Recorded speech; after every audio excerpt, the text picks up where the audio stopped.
En UC City hay un lugar, un sitio para volver a empezar, pues Jesucristo es nuestro amado, en la iglesia pentecostal unida internacional. Amén, amén. Tome asiento, por favor, y regáleme su atención por los próximos 30 minutos. Y quiero hablarles esta mañana acerca de no volver atrás, sino de ir al destino que Dios quiere para nosotros. Estas palabras de Pablo fueron muy claras. Él dice, ya no lo hemos alcanzado aún. ¿Qué no hemos alcanzado? Le pregunto yo. No hemos alcanzado aún la salvación. ¿Será que ya estamos salvados, Abimelech? Yo creo que no. Manaví, ¿usted qué piensa? ¿Será que ya estamos salvados? ¿Sí o no? No, todavía no. ¿Por qué? Porque todavía no hemos partido con Dios, ¿sí?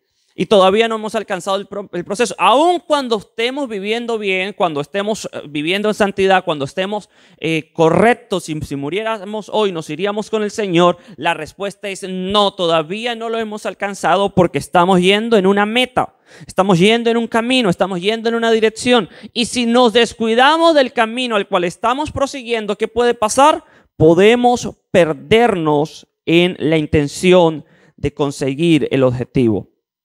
Eso es lo que necesitamos entender esta mañana. Tenemos que no descuidar nuestra fe ni descuidar nuestra vida espiritual.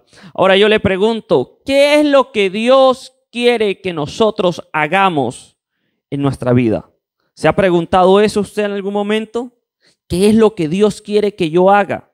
¿Qué es lo que Dios quiere que nosotros hagamos? Y quiero hablarles de una escritura también que está en el libro de Josué, capítulo 1, versos 8 y 9. Dice, nunca se apartará de tu boca este libro de la ley, sino que de día y de noche meditarás en él, para que guardes y hagas conforme a todo lo que en él está escrito, porque entonces harás prosperar tu camino y todo te saldrá bien. Mira que te mando que te esfuerces y seas valiente. No temas ni desmayes, porque Jehová tu Dios estará contigo en donde quiera que vayas. Este fue el primer versículo de la Biblia que yo me aprendí. Mi padre me lo enseñó cuando yo tenía más o menos unos 6 años. Él me dijo, Ricardo, quiero que aprendas este versículo y nunca lo olvides. Tenía más o menos 6, 7 años y empecé a memorizarlo. Y me lo sé de memoria. Si se lo cito hoy, se lo puedo citar de memoria. Me lo sé muy bien. Y mi padre me decía, este versículo vívelo, apasionate de él, tenlo en tu corazón, porque va a ser de dirección para tu vida el resto de tus años. Y ciertamente es así. Estas fueron unas palabras que Dios le dio a Josué directamente. Josué estaba pasando por un proceso de crecimiento. Josué había sido ayudante y mano derecha de Moisés. Pero ahora Josué tenía la responsabilidad de conducir a Israel hasta la tierra prometida. Usted sabe que es difícil estar bajo la sombra de un líder. Yo no sé si a usted le ha pasado estar bajo la sombra de alguien de quien usted depende, de quien lo guía, de quien lo direcciona, y luego tener que ir a hacer la tarea de esa persona. Mire, yo he tenido la posibilidad de trabajar con muchas personas que son líderes, no solamente dentro de la iglesia, a nivel de vida, y son personas que tienen una capacidad de liderazgo, que tienen carisma, que tienen gracia, que ellos pueden liderizar un equipo. Pero ¿qué pasa cuando usted quita a ese líder y pone a alguien que no tiene la suficiente experiencia para conducir en equipo? Pues muy probablemente esa persona se va a meter en situaciones que le van a incomodar, que le van a impedir llevar su vida y poder conseguir y guiar ese grupo de personas a un objetivo. Le ha pasado a países que tienen un presidente que es un líder, ¿verdad? Y ese presidente deja de estar o fallece y vienen otros y no hacen el mismo trabajo, no lo hacen igual. ¿Por qué? Porque había un líder antes que ellos. Ahora, esto muchas veces pasa con los hijos. Los padres han desarrollado un trabajo, han logrado hacer ciertas cosas en su vida y los muchachos están viviendo bajo la sombra de sus padres. Papá cuando tenía 25 años se compró una casa y usted dice, yo ya tengo 30 y no me he comprado ni un carro. Eso pudiera pasar, ¿verdad? Porque tenemos esas figuras de liderazgo mayores dentro de las personas que nos rodean. Ahora, Josué estaba con una responsabilidad. Josué necesitaba llevar a Israel a la tierra prometida. Moisés había muerto. Y con él habían fallecido todos los hombres mayores a 20 años que salieron de Egipto. Solamente había quedado Josué y Caleb. Josué y Caleb sí estuvieron en Egipto. Dice Números 14:30 que Josué y Caleb fueron los únicos adultos que sobrevivieron de salir de Egipto y ir a la tierra de Canaán. Ahora, ¿por qué todos murieron en Egipto? ¿Por qué solo Josué y Caleb? ¿Por qué todos murieron en el desierto de los que salieron de Egipto? Pero ¿por qué solo Josué y Caleb quedaron vivos? La respuesta es muy fácil, porque Josué y Caleb creyeron. Amén. Josué y Caleb creyeron. Usted necesita no desenfocarse, usted necesita proseguir a la meta. Cuando usted va a la meta, usted va a lograr alcanzar lo que Dios tiene para su vida. Josué tenía algunas características. Josué era militar. Josué luchaba por su pueblo. Josué sirvió como ayudante de Moisés. Josué asistió a Moisés en el tabernáculo. Josué era un hombre celoso por la autoridad de su liderazgo. Josué fue uno de los hombres que fue a espiar la tierra de Canaán.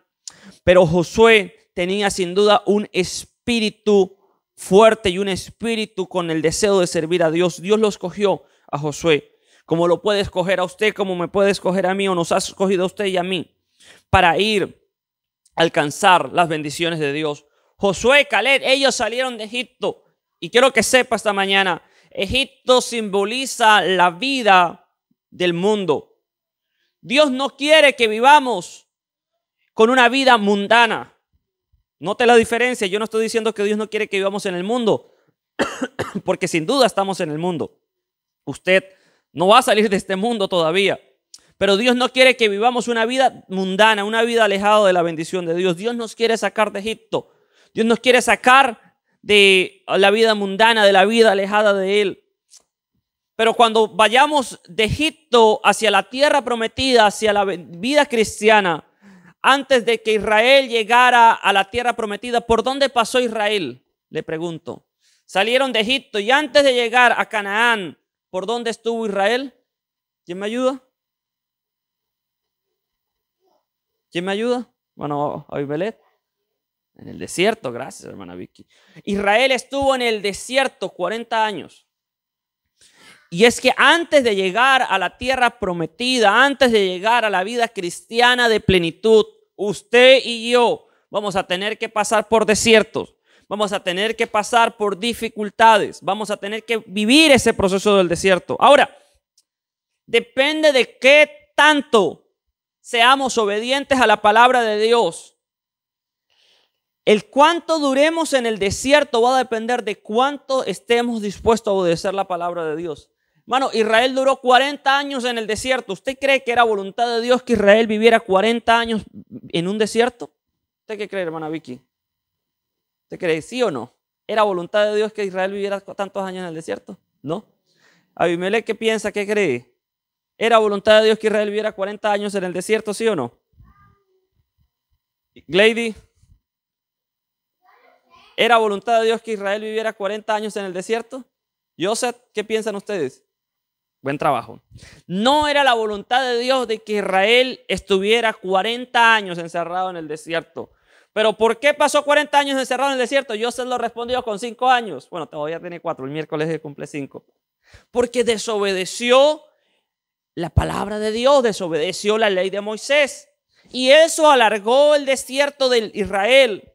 Y lamentablemente muchos, o todos los mayores a 20 años murieron en el desierto sin llegar a la tierra prometida, a la tierra que Dios destinó para sus vidas.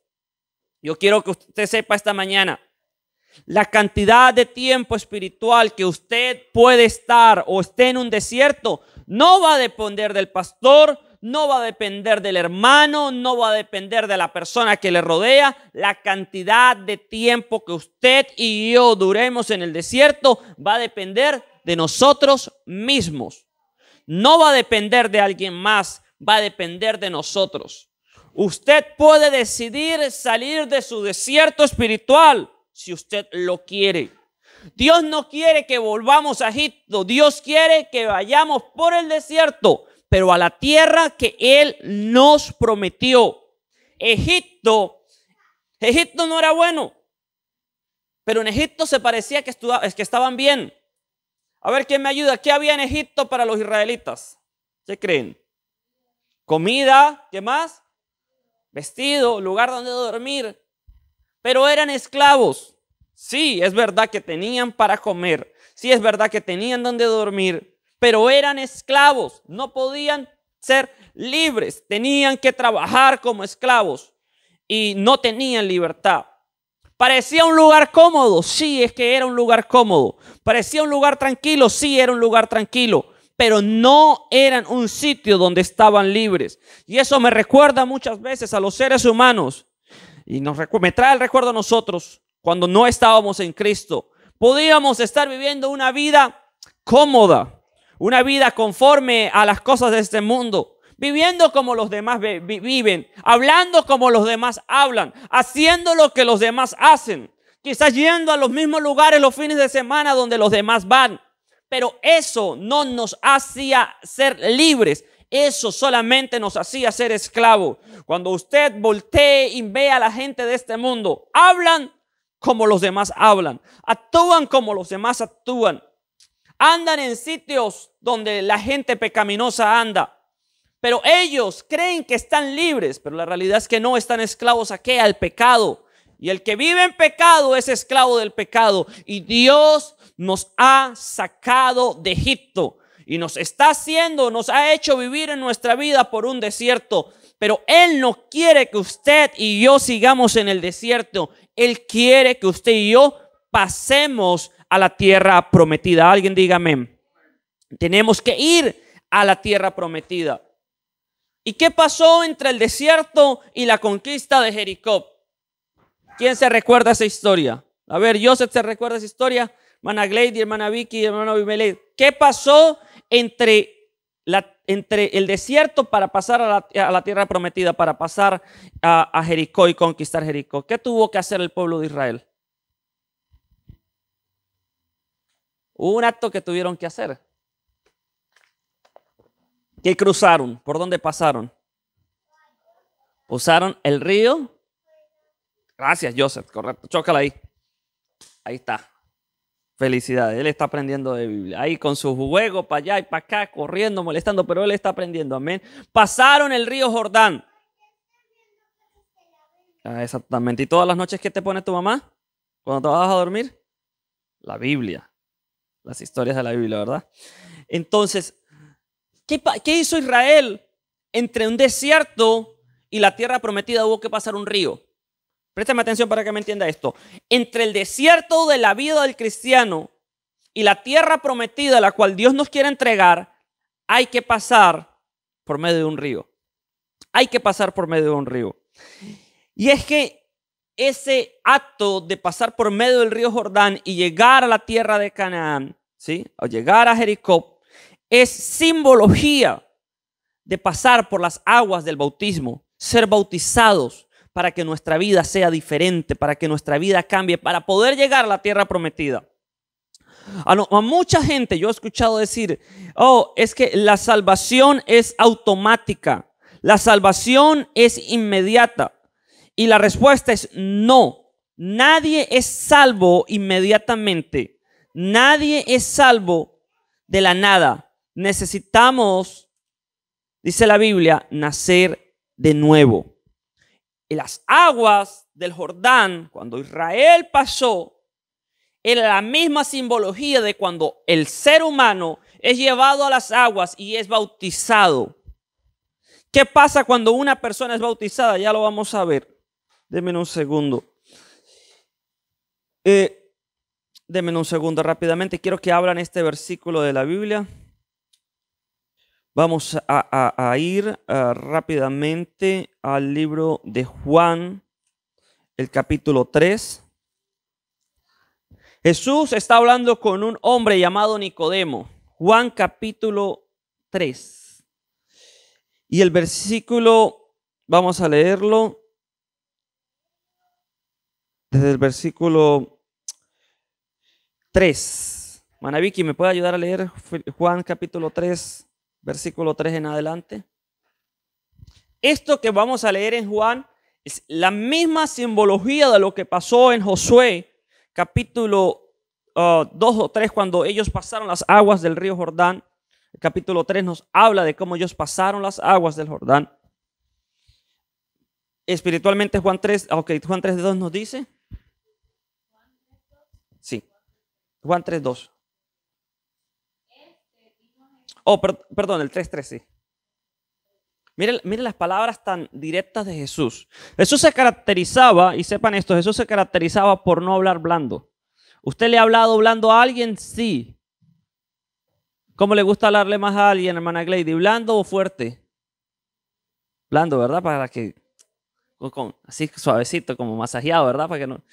Aunque ¿cómo hablan los dominicanos, hermana Vicky? ¿Blando o fuerte? Esto no se guarda nada, ¿no? Cuando están molestos dicen todo sin anestesia. Pero yo creo que Jesús tenía ese espíritu dominicano. Él no hablaba así como que suavecito. No, él era directo. Y mira lo que dice Jesús. Así claramente te digo, de cierto te digo, de cierto es haciendo. Claramente te digo, sin que lo dudes, que el que no nazca de nuevo no puede ver el reino de Dios.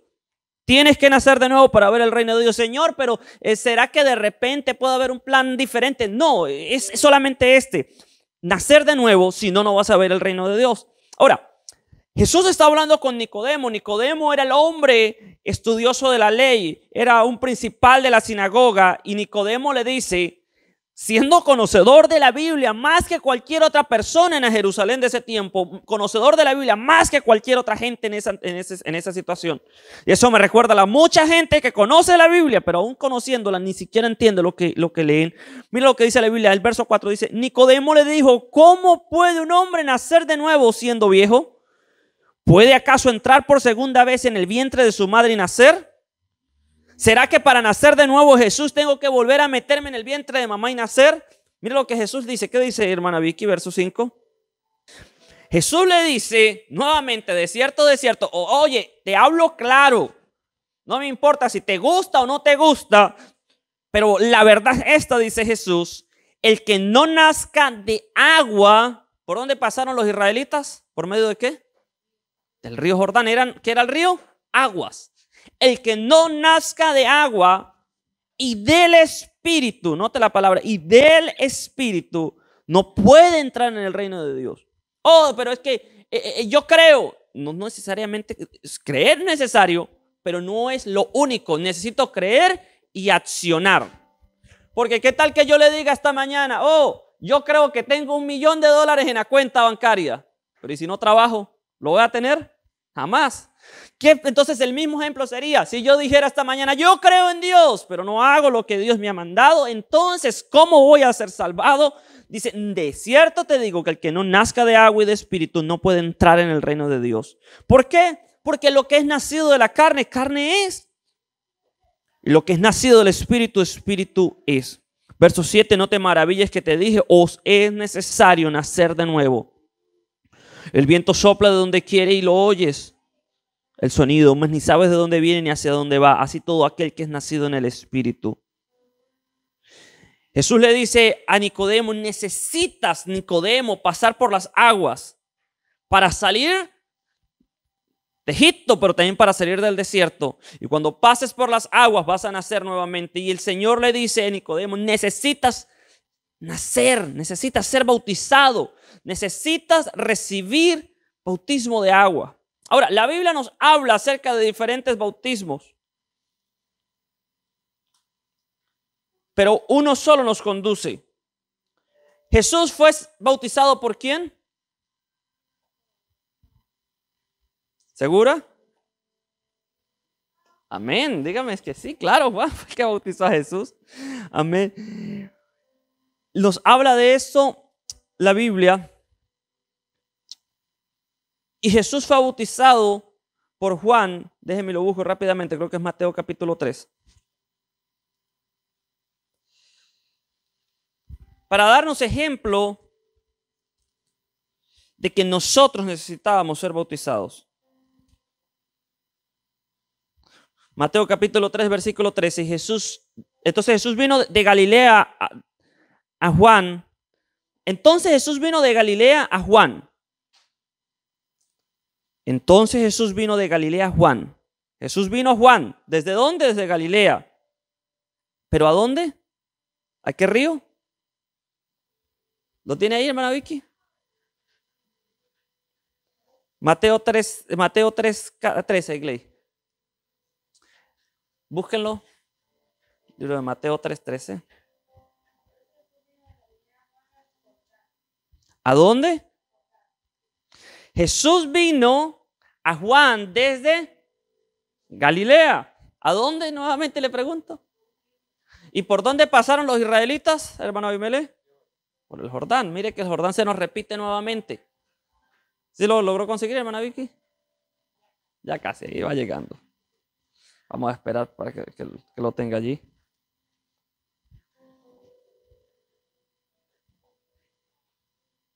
Ahí está.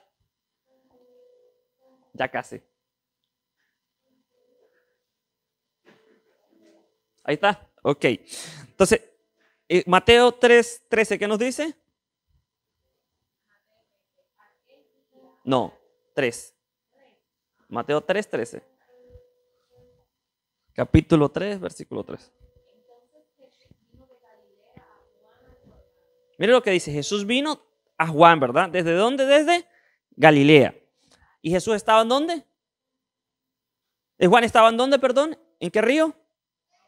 En el Jordán. Y Julio le pregunto, ¿por dónde pasaron los israelitas para llegar a Jericó? Por el Jordán, ¿verdad?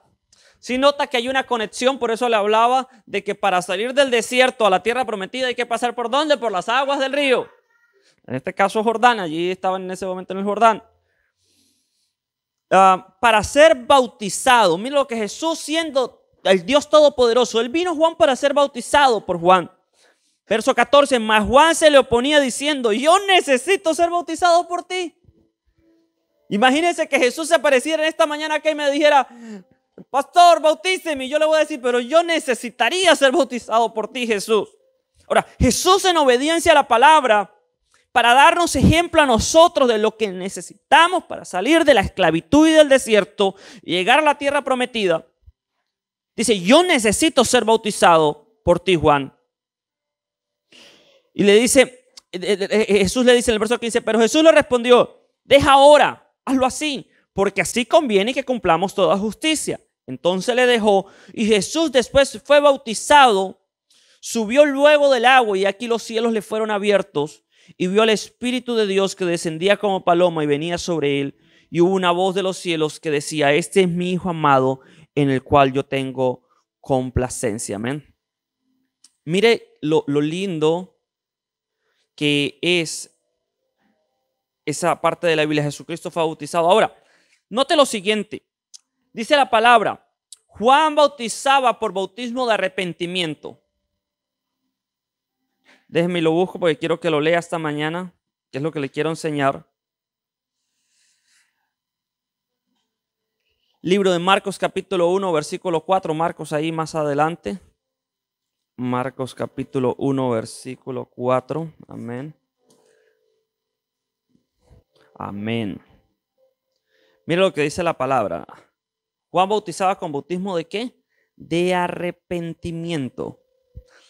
Algunos dicen que Juan bautizaba diciendo algunas palabras cuando sumergía a sus discípulos. No, en realidad Juan cuando bautizaba a las personas decía, yo te bautizo para arrepentimiento.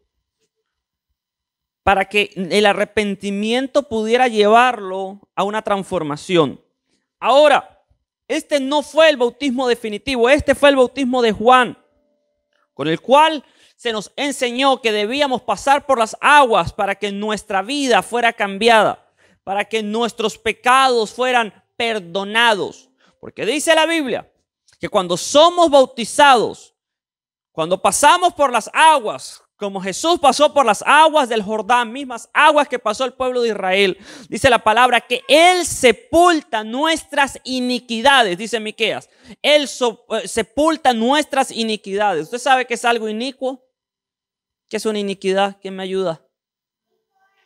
No, iniquidad, no Nicodemo, iniquidad. ¿Qué es algo inicuo? ¿Qué? No, una idea. Es algo horroroso. Es algo depravado, es algo grotesco, es algo alejado de Dios. Algo que Dios rechaza. Es el pecado, algo inicuo, algo que Dios no quiere, con lo cual Dios no se agrada. ¿Tiene usted iniquidades en su vida?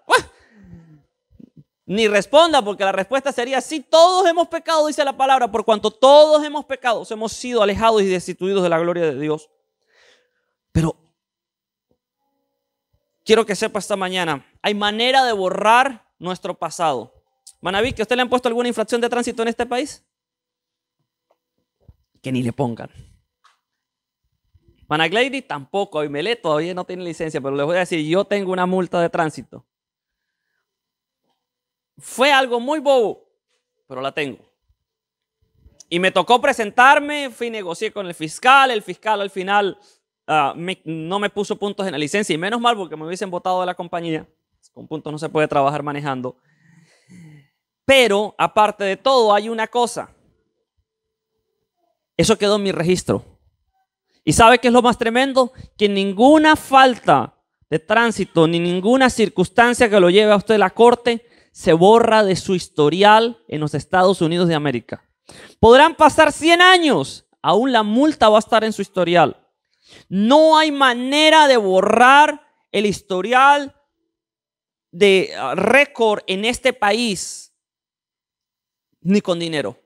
Aún un millonario, si lo pararon, si tuvo un delito, ahí va a estar en su background. Ahora, de la misma manera, es la vida espiritual.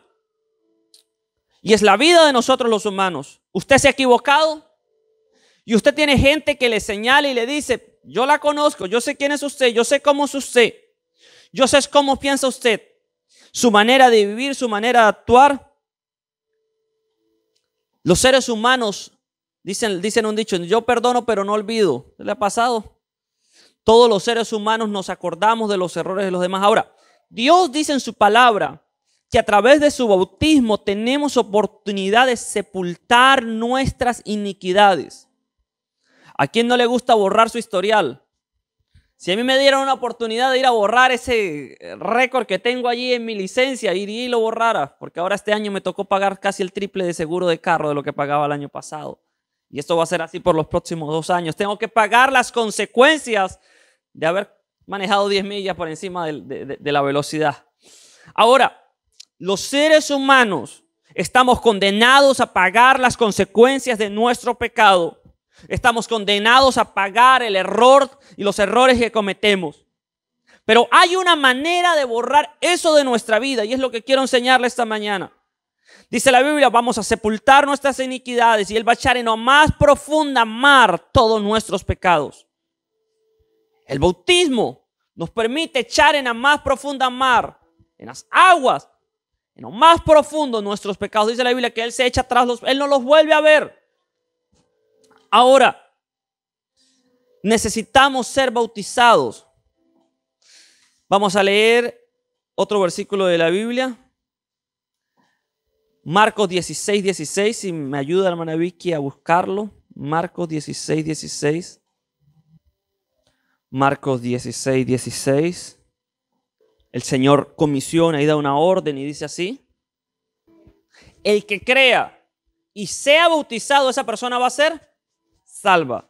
Ahora, si no hemos recibido aún el bautismo, ¿podemos ser salvos? La respuesta es no. Yo no sé si usted ha escuchado a la gente que dice, antes de morir haga una oración de fe. ¿Sí ha escuchado eso? Haga la oración de fe. Yo lo he escuchado muchas veces. Antes de morir, e incluso conozco algunos pastores que van a los hospitales y la persona está sucumbiendo en su vida. Dice, vamos a hacer una oración para que sea salva. Haga la oración de fe y después de que la haga, si parte, se va a morir y va a ir con el Señor.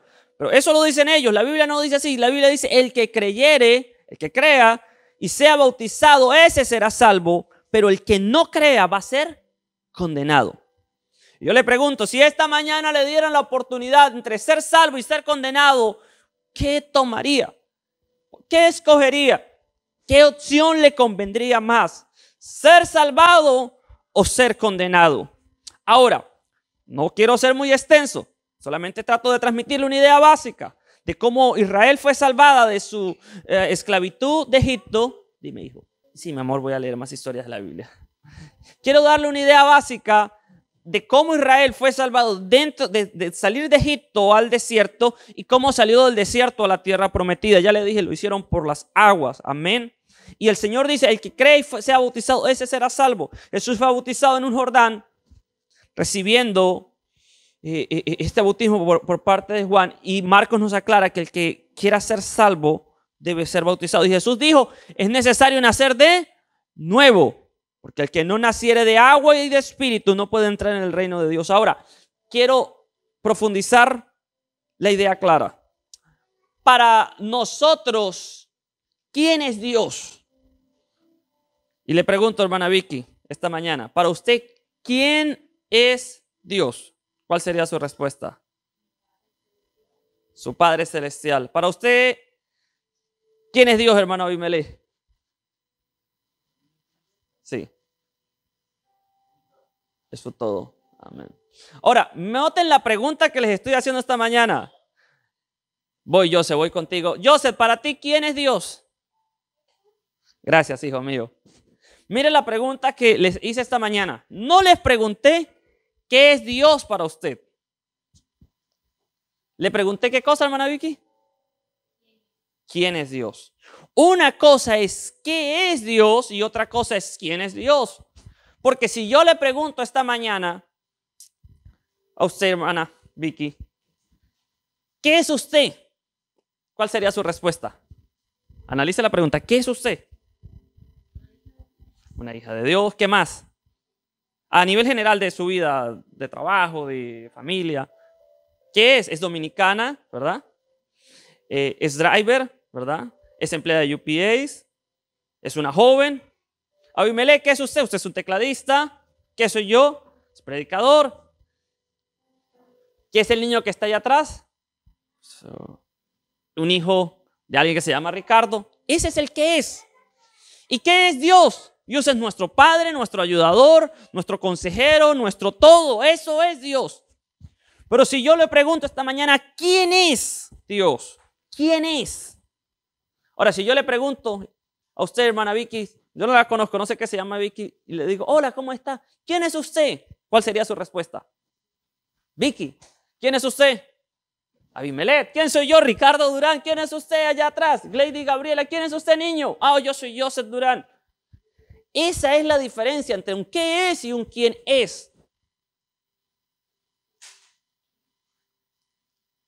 Y necesitamos saber quién es Dios. Y se lo quiero mostrar por la Biblia. Yo sé que el tiempo pasa, pero no me voy a ir de acá sin que me entienda esta idea. En Éxodo capítulo 3, si lo pueden buscar, por favor. Hermana Vicky me ayuda a leerlo para... Les voy a enseñar esto para que nunca se los olvide. Y siempre se recuerden, para allá les suene mi voz en la cabeza. ¿Verdad que ya aprendí esto? Éxodo capítulo 3, el versículo número 13. Dijo Moisés a Dios, he aquí, dijo Moisés a Dios, he aquí que yo llego a los hijos de Israel y les digo, el Dios de vuestros padres me ha enviado a vosotros. Si ellos me preguntaren cuál es su nombre. ¿Qué pregunta hizo Moisés a Dios? ¿Cuál es tu nombre? ¿Qué les responderé? Y respondió Dios a Moisés diciendo, yo soy el que soy. ¿Lo leyó, hermana Vicky? Si lo tenéis el 13. Moisés pregunta a Dios su nombre. ¿Cuál es su nombre? Y él responde, yo soy el que soy. Ahora, debemos entender una cosa. Dios no se llama yo soy, porque nadie se llama yo soy. Dios no quiso revelar su nombre a Moisés. Dios no quiso mostrar quién era todavía Moisés. ¿Por qué? Porque aún no se había cumplido el tiempo de revelar su nombre. ¿Y quiere confirmar esto? En el Antiguo Testamento, libro de Isaías, capítulo 52, versículo 6. Si quiere, váyalo buscando. Isaías 52, 6. Durante todo el Antiguo Testamento, la Biblia nos habla de muchos títulos del nombre de Dios. Jehová, Yahvé, Jireh, Elohim, Rafa. Pero el nombre todavía no había sido revelado. Y eso nos lo muestra Isaías 52:6. Y yo quiero que usted lo lea para que comprendamos esta mañana cuál es el proceso para salir del desierto e ir a la tierra prometida y asegurar nuestra salvación. Porque como dijo Pablo, aún no lo hemos alcanzado, pero estamos trabajando para alcanzarlo. Isaías 52:6, ¿qué dice? ¿Lo tiene, hermana Vicky?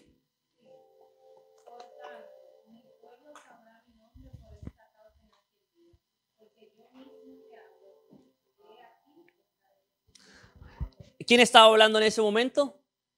¿El profeta o estaba hablando Dios?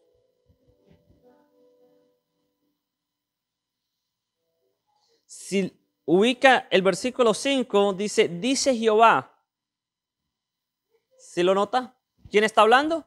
Dios. Jehová, estaba hablando Dios. Ahora, Jehová habla. Pero en el versículo 6, note lo que dice. Lo que dice Jehová. Mi pueblo sabrá mi nombre. ¿Nota alguna diferencia ahí, hermana Vicky, que no dice mi pueblo sabe mi nombre? Hay una gran diferencia entre mi pueblo sabe mi nombre y mi pueblo sabrá mi nombre. ¿Cuál es la diferencia? ¿Me ayudas con eso? ¿Será que Israel sí sabía el nombre o será que no conocían el nombre? Analicémoslo.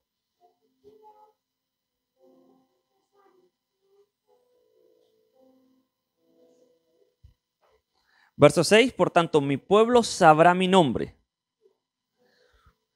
¿Qué diferencia hay, hermana Vicky, si yo le digo mi pueblo sabe mi nombre a decir mi pueblo sabrá mi nombre? ¿Tienes la idea? No. Bueno, analice esto. La palabra sabrá es una palabra en tiempo futuro, ¿verdad? Sabrá. No es una palabra en tiempo presente. Dice, mi pueblo, si la Biblia dijera, mi pueblo sabe mi nombre, significa que el nombre de Dios ya había sido revelado. Pero no es así. La Biblia dice, mi pueblo sabrá en tiempo futuro, va a saber en el futuro mi nombre. Dice Jehová, mi pueblo sabrá mi nombre futuro. Por esta causa en aquel día, porque yo mismo que hablo, he aquí voy a estar presente. El nombre de Dios aún no había sido revelado. Estaba siendo guardado y para ser revelado. Dios no se lo quiso revelar a Moisés. En Jueces, cuando se está con Sansón, igualmente su padre pregunta el nombre y Dios no quiso revelar el nombre. Le dice, ¿por qué preguntas mi nombre? Ahora en Isaías, Jehová habla, dice, mi pueblo va a saber mi nombre en el futuro. No es ahora el momento, lo van a tener, van a saber mi nombre. Porque yo mismo que estoy hablando voy a estar presente con ustedes. Ahora, ¿cuál es el nombre de Dios? Si podemos ir a Mateo capítulo 1, versículo 21, en el Nuevo Testamento, Mateo capítulo 1, versículo 21. Y esto es importante saberlo, esto es importante entenderlo. Más que una palabra motivacional, más que una idea para seguir adelante cada día, necesitamos entender quién es nuestro Dios.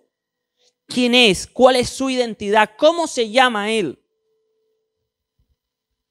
Porque muchos se refieren a Él con títulos de poder, de autoridad, pero su nombre es clave, porque su nombre tiene poder y autoridad. Mateo 1, versículo 21.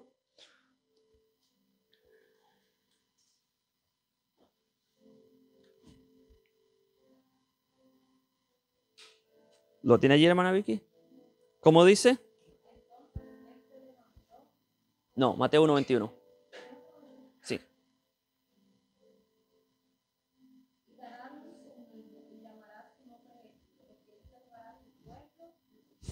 El nombre de Dios fue revelado en Mateo 1, versículo 21. Dice, y dará a luz un hijo y llamará su nombre Jesús, porque Él salvará a su pueblo de sus pecados. Jesús significa salvación. Por eso cuando usted invoca el nombre de Jesús, usted tiene la salvación de Dios en su vida. Pero ¿será que realmente Jesús es Dios? ¿Y será que Jesús es el mismo que aparece allí en Isaías 52:6 diciendo, mi pueblo sabrá mi nombre? Pues leamos Mateo 1:23, por favor. ¿Qué dice, hermana Vicky, Mateo 1:23?